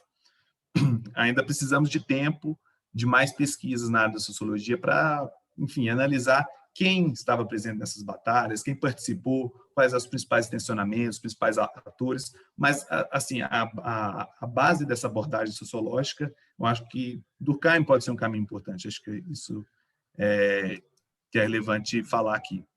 Então, em resumo, esses são alguns dos principais pontos, né, que formam a estrutura curricular no Brasil, em nível nacional. Já chega para o Estado, né, já chega para a gente na sala de aula, muito diferenciado. Pode se tornar ou não mais diversificado no nível regional, né? A consequência disso também depende de como os atores, os agentes ali vão atuar. Então, essa estrutura, ela tem efeitos, óbvio, sobre a trajetória dos estudantes, né? Nas escolhas deles, nas estratégias deles, no percurso escolar. Eu lembro também de discussões de gente que acha que sequer a BNCC devia existir, ou que isso tiraria muita autonomia da comunidade escolar, de agentes mais regionais. Há uma tensão se deixa tudo muito autônomo, ou, enfim, aí a gente corre o risco de perder um consenso educacional básico. Então, essa tensão existe. Só para voltar a uma ressalva que eu fiz lá atrás, por que essa separação entre a estrutura curricular e a agência individual é simplificada, né? Porque o que a gente está chamando de estrutura aqui, a base legal, os marcos legais que a gente está chamando de estrutura, que define trajetórias escolares desiguais, é que essas estruturas são, em si, construídas por agentes, né? Elas não são dados da natureza. Então, eu usei aqui essa base como estrutura para fins didáticos, mas ela é construída por agentes. E aí parte da tarefa dos sociólogos, né, do campo do currículo, seria analisar quem são esses agentes, tá? Então, aí entra essa ideia do currículo como um espaço de disputa. A depender da abordagem teórica ou do tipo de pergunta de pesquisa, é possível analisar essa diferenciação como uma estrutura ou como um resultado de agência de grupos sociais. Pode passar o slide? Algumas perguntas aqui, que eu não vou responder, mas algumas perguntas importantes na área da sociologia do currículo a partir dessa questão da diferenciação curricular. Então, uma delas, se vocês me permitem, eu dou como sugestão para o trabalho final, de quem quer estudar currículo, para o trabalho final da disciplina, né, do curso, são questões importantes para a gente fazer essa reflexão, né? Em que medida, isso pode acontecer em qualquer país, em qualquer contexto, né? Em que medida a estrutura curricular oferecida por esses marcos legais permite que a agência individual determine, de fato, o sucesso escolar? Ou seja, de que forma que essa estrutura permite que escolhas, estratégias dos estudantes os levem enfim, ao que eles desejam, né? Seria uma pergunta. Não vou responder, obviamente, aqui. Mas, para responder essa pergunta, uma parte importante seria também como verificar, né, quais as estratégias metodológicas, quais instrumentos a gente poderia utilizar para avaliar se os estudantes têm o mesmo tipo de acesso ao currículo. A gente sabe que não tem, mas como que a gente pode fazer isso? Qual o tipo de instrumento, né?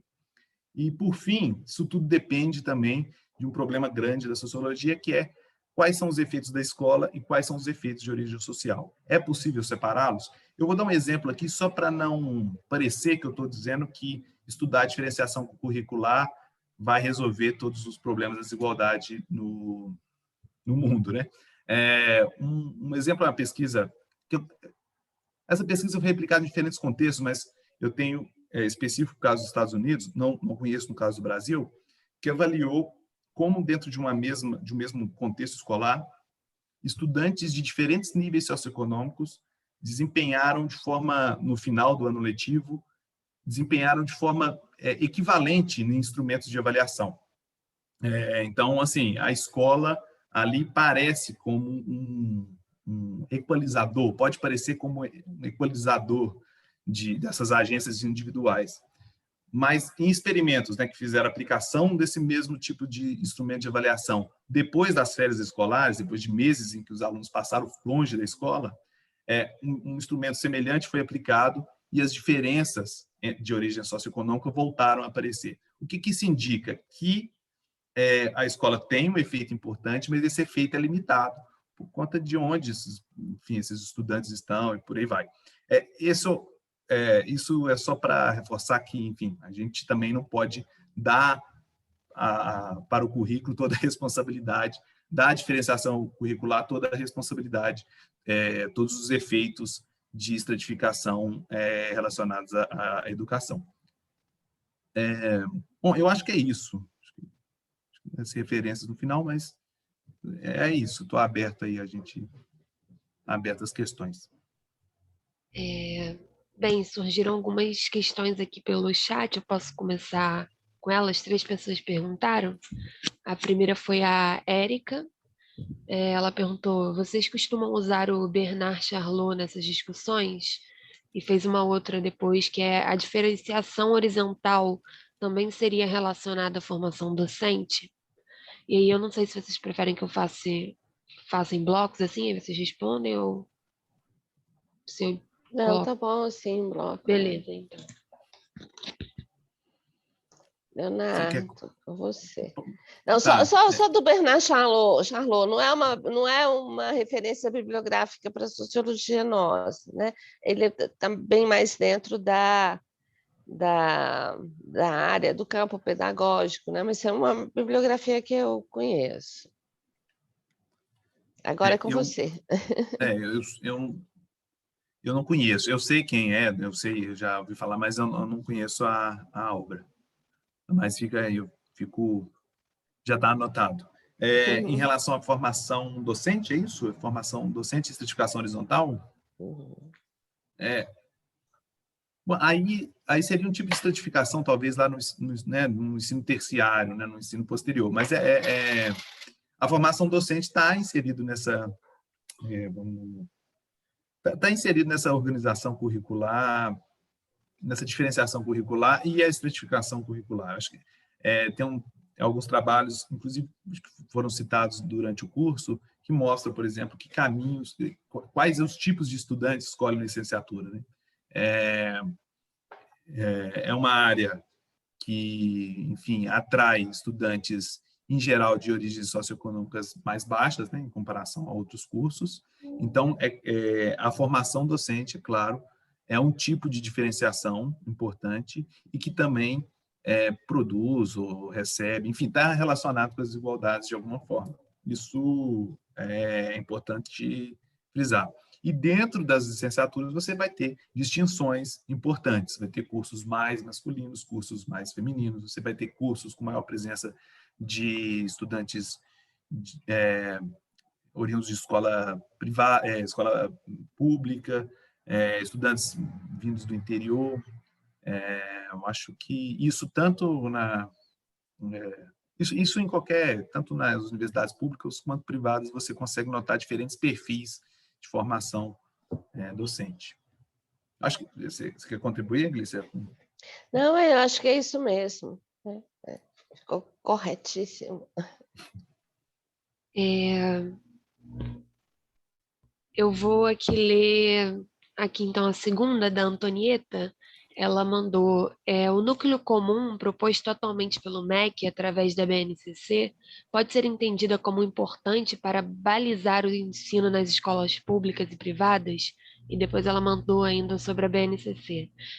A BNCC pode ser vista como uma forma de equalizar o direito dos estudantes de todas as classes sociais, de todas as escolas brasileiras, no sentido de propiciar oportunidades iguais? E passar para você. Bom, eu acho que a ideia inicial era essa. Agora, se realmente vai acontecer na prática, aí é outra história, né, Leonardo? Eu acho que sim. Eu acho que pode ser visto, assim, respondendo de forma bem simplória, pode ser visto como uma forma de equalizar. Mas é isso, a gente precisa avaliar os impactos dessa... Eu tenho, assim, eu tenho a série de preconceitos ou de pressupostos sobre isso, mas que não são, eu não confirmei, entendeu? Então, enfim, eu não sei. Mas é isso, ela também tem o que eu quis mostrar é que tem uma atuação limitada, porque há toda uma estrutura anterior que já estratifica a educação. Foi. Aí a gente pode alternar, o Rosseline levantou a mão de novo, e depois eu volto para as questões do chat, se for de boa. Tá. Rosseline, então, por favor. Opa, voltei, estou perguntando demais hoje. Na realidade, eu tenho duas perguntas aí. A primeira, ela entra porque assim, a Lei 12.976 de 2013 alterou a data de entrada do educando na escola. Ele passa a 4 anos, de 4 a 17, obrigatório. Nesse aspecto, o que o Leonardo falou do efeito escola, origem e origem social do estudante, nessa relação, com essa entrada mais cedo do educando na escola, esse efeito tende a reduzir ou ele continua no mesmo efeito, ou causando o mesmo problema, essa origem social, e assim, porque ele vai estar mais tempo diretamente na escola, ele vai ter mais tempo de internalização da cultura escolar, da educação escolar. Isso aí pode servir para reduzir esse efeito origem social e até mesmo levar essa cultura escolar para a família, seja ela nuclear ou estendida. Essa é uma questão. A outra é mais assim, eu não sei se pode ser considerada uma questão ou uma utopia. Por quê? Todo acesso acadêmico, toda a ascensão acadêmica, ela vem a partir de concursos vestibulares, Enem, ou concursos públicos. A BNCC ela tenta, a meu ver, equalitar as escolas. Porém, se essa visão propedêutica dentro do currículo ela auxilia essa ascensão, ou uma visão mais cidadã e menos propedêutica pode causar diferenciação? Seriam esses dois questionamentos. Bom, eu vou começar, depois o Leonardo completa lá, né? Então, a primeira questão, sim, eu acho que quanto mais cedo a criança entra na escola, melhor para a redução das desigualdades. Eu sou uma defensora de todas as crianças na educação infantil e da preocupação com a qualidade da educação infantil, que é sempre deixada de lado.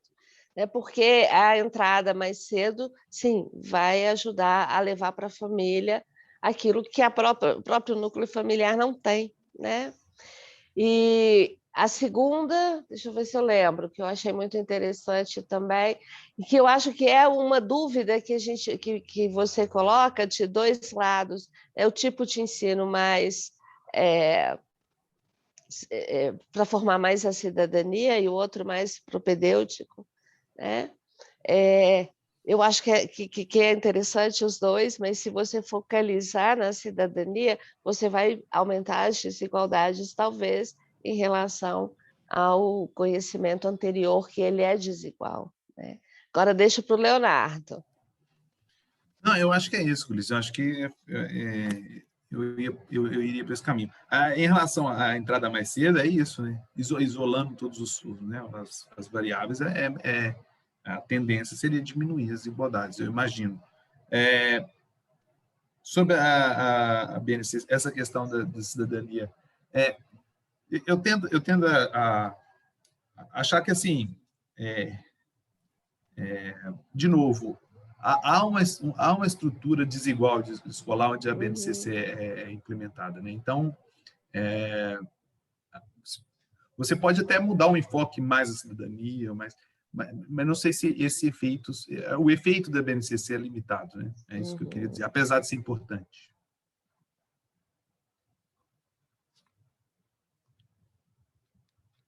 Eu fico meio inseguro, o Roseline, todo mundo perguntou se eu estou respondendo, eu fico um pouco inseguro, mas é normal também. Né?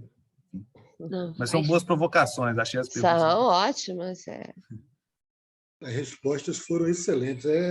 Que eu não concordo com o tipo assim da forma de avaliação, da forma de prova, você ter que provar que você aprendeu, porque no concurso, seja ele vestibular, Enem, concurso público, onde for, não é só o que está internalizado da escola. Vem o momento psicológico, vem milhões de coisas. Então, quando colocam a prova ali, nem sempre é aquilo, a questão do que está no conhecimento. Por isso é que a visão propedêutica, a visão cidadã, é que entra em conflito na ascensão acadêmica. No vestibular, você tem que ter um monte de coisa propedêutica. No Enem, parte cidadã, parte propedêutica. Tem que ser, a meu ver, os concursos precisam ser revistos para depois começar a se rever todo o sistema do currículo. Porque senão não adianta, a gente vê o currículo e vai lá para frente e fica naquela pressão de concurso. É mais ou menos essa visão.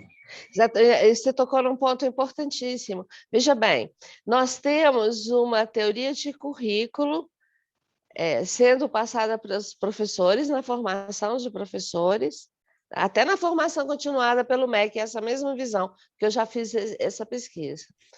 E nós temos avaliações de estudantes que traz uma outra visão de currículo. Tá? Então, a gente tem contradições dentro do nosso sistema de ensino que a gente precisa pensar nelas. Você tem toda a razão. Agora, veja bem, eu fico um pouco insegura também porque eu não... a minha experiência na sala de aula é mais no ensino superior. Eu trabalhei em escola desde a creche, né? Eu tenho a primeira formação em psicologia e trabalhei muitos anos com análise institucional. Então, as escolas que tinham conflito me chamavam. Então, eu conheço bem os conflitos internos dentro da escola. Né? Desde creche, trabalhei muito em creche, em todos os níveis, até no ensino superior. Eu fico um pouco insegura porque a questão de quem está dentro da escola básica e ensino médio é um pouco diferente da nossa, né? Assim... Roseline, eu fico pensando nisso, sobre essas formas padronizadas de avaliação, até na minha prática profissional, quando eu vou preparar como avaliar, né, o estudante, assim, no nível pessoal, micro, mas em escala mais... eu concordo, você tem que ser revisto. Agora, a gente tem um problema grande, porque assim, o vestibular ele assenta, em tese, em alguns valores de racionalização, de burocratização, de tornar cada vez mais impessoal a seleção de quem deve entrar ou não em determinado vaga, né? Seja ela concurso, para trabalho, para estudo, enfim. E ainda assim não, ou por isso mesmo, né? Ela reproduz desigualdades porque você tem grupos que conseguem mobilizar seus recursos de forma a preparar seus filhos, né? De forma a serem mais competitivos nesses espaços. Eu acho que a Grace falou no início que focar, por exemplo, na questão menos propedêutica pode ser um tiro no pé também, porque se você começa a exigir outro tipo de coisa, esses mesmos grupos podem mobilizar seus recursos para um outro espaço. Vamos supor que você começa a avaliar a presença de pessoas Vou dar um exemplo aqui, essa participação de pessoas em ONG vai ser ou experiências, enfim, cidadãs, de participação política como um critério de avaliação, por exemplo, dos estudantes. É provável que os grupos que vão melhor no vestibular também mobilizem seus recursos para ir melhor nessa outra coisa. Então, é uma questão delicada, eu acho sua pergunta ótima, e, enfim, é um pepino que a gente tem que discutir realmente. Né? A última questão que foi levantada aqui pelo chat, desculpa, que é até da Cid, que colocou aqui essa questão do Enseja, ela colocou: o Enseja é parte do Plano Nacional da Educação? Como é definida a matriz de referência desse exame? E ela falou agora, em relação aos comentários que você estava fazendo, que ela tem questões parecidas relacionadas ao Enseja. É o exame, se eu não me engano, é o exame de final da educação de jovens e adultos, né? Enseja. Então, eu não sei quais são as bases, acho que está lá na LDB, com certeza, né, ela atende alguns requisitos da LDB, ela é prevista, né? É isso. Agora, qual que era a pergunta? Desculpa. Era se... Como é definida a matriz de referência desse exame? Eu não sei, desculpa. Eu também não vou ter sei. que consultar. Beleza. Desculpa. A Andréia Machado levantou a mão. Pode passar, então, a palavra para ela? Sim. Andréia, por favor. Boa noite. Boa noite a todos e a todas. E eu quero, assim, só compartilhar um pouquinho, porque me toca muito essa questão da BNCC, né? Eu já trabalhei em rede de ensino, já fui diretora de escola, e também essas questões levantadas pelo Rosselini. Assim, vou ser bem breve. A questão do BNCC é fundamental, como a professora falou, é um campo é uma arena? É uma arena, indiscutivelmente. Mas, assim, uma experiência do Rio de Janeiro, uma oportunidade que eu tive que fazer um trabalho para a Undime, que é a União de Dirigentes Municipais, e dentre os 92 municípios do Rio de Janeiro, muitos deles não tinham nenhuma base curricular. Isso aí foi uma prévia antes da construção e apresentação da BNCC. E aí aquilo me surpreendeu, porque eu vim de uma realidade, de uma rede de interior, né, de um recorte pequeno, e que já tinha no município a cultura, já tinha estabelecido, inclusive, um currículo municipal. E aí, quando nós debruçamos sobre esse trabalho em cima do estado do Rio de Janeiro, a gente descobriu que vários municípios não tinham os seus currículos, baseavam as suas práticas de sala de aula em cima do livro didático. Ou seja, e por que a gente estava fazendo isso? Porque muitos alunos faziam, era devido a mercado da área ali offshore, de Macaé, Rio das Ostras, Quissamã, né? Vinham do Rio de Janeiro, ou vinham do Noroeste Fluminense, chegavam nessas regiões e nada se conversava, a gente não conseguia organizar a vida desses alunos. Então, assim, BNCC, por todas as críticas que possam ter, todas as impressões e forças, seja dominante, seja o que queiram colocar, mas possibilita uma organização, eu acho que assim, um respeito à vida desse aluno, de forma tão pequena, ainda não fica tão desencontrado. E a questão da avaliação, assim, a meu sentir, é inevitável, a escola ela é ensaio da vida real, né?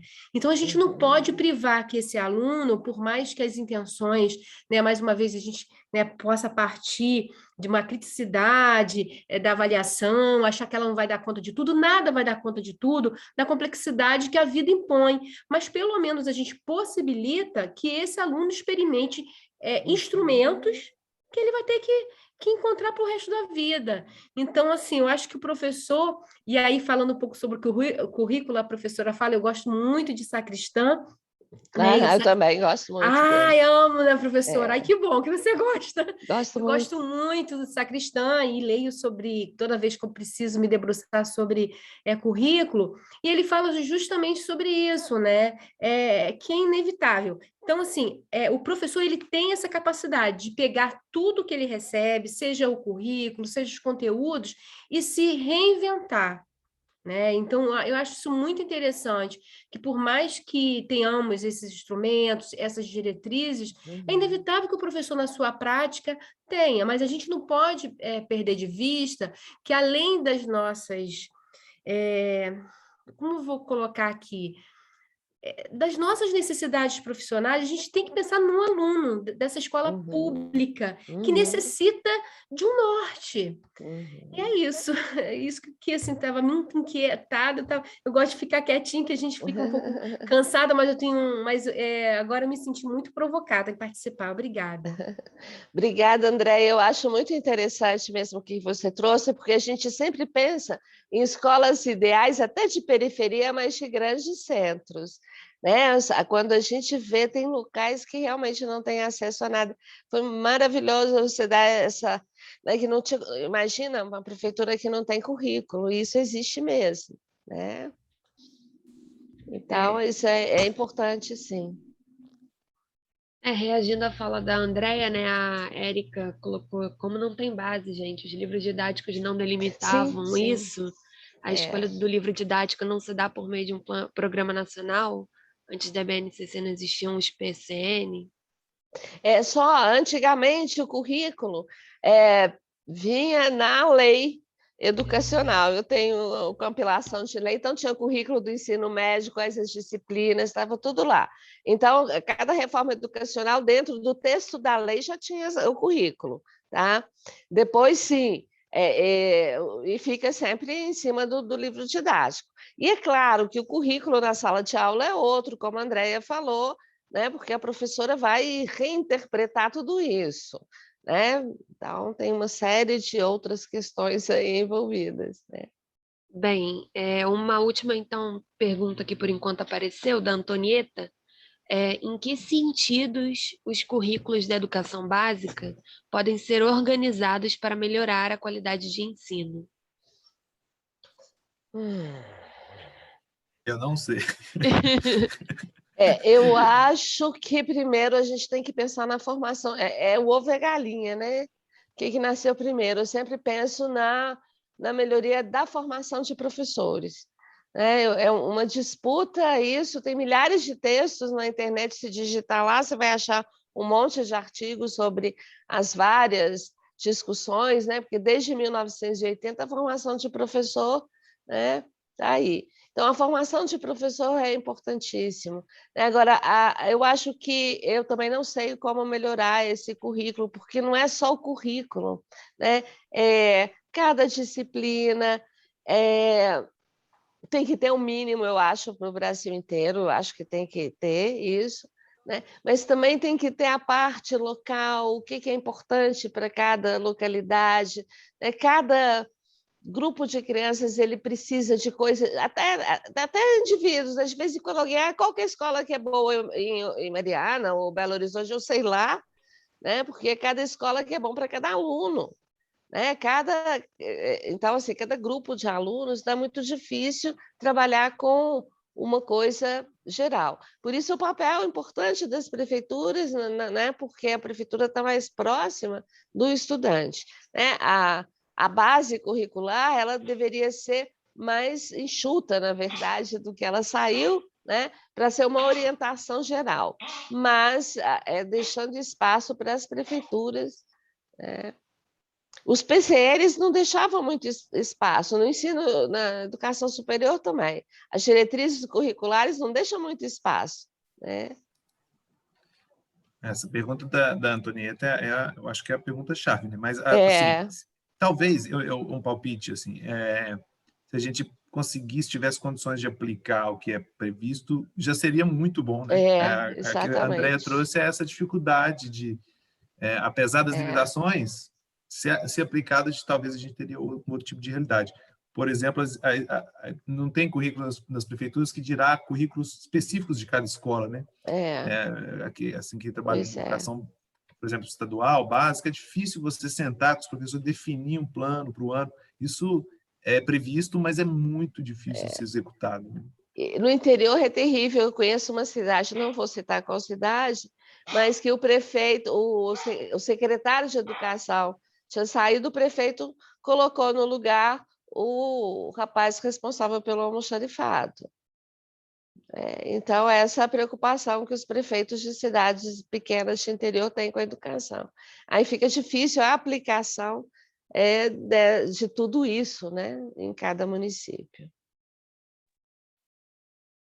Bem, o pessoal colocou algumas reflexões sobre isso, como deve ser o currículo, alguns exemplos próprios de experiência, mas nenhuma questão assim mais direta para colocar. Então, como a gente está chegando já para fechar às 8 horas, se vocês quiserem fazer alguma consideração final, para dar... Eu queria só agradecer, eu acho que foi muito bom, as participações foram muito boas, né? Eu gostei muito, que bom que fica gravado, né? E a gente tem acesso a esses registros, e eu acho que vai ser muito bom ver o trabalho de vocês, ver a discussão, né, na próxima quarta-feira. Acho que é só agradecer mesmo o pessoal aí pela paciência. Eu também queria agradecer, adorei a conversa, ficaria aqui até meia-noite, né, conversando. Então, muito obrigada pela participação de vocês também. Bem, gente, obrigada então, Glícia e Leonardo. Obrigada, Mariana. Gente, a próxima aula, então, vai ser um balanço do curso, né? Uma discussão e dúvidas sobre os trabalhos finais, e é uma proposta também de escutar um pouco mais de vocês, os comentários que vocês têm sobre o curso também. Então, vai ser bem legal todo mundo aparecer. E as especificações do trabalho, elas estão no nosso site, na página inicial, o prazo é de até 15 de setembro para entrega, né? E as outras especificações de formato, estão tudo lá no site também. Então, queria agradecer a todo mundo e vou encerrar aqui, então, a gravação. Obrigada, gente. Obrigada, Mariana. Andréia, encerrar aqui, então. Tchau.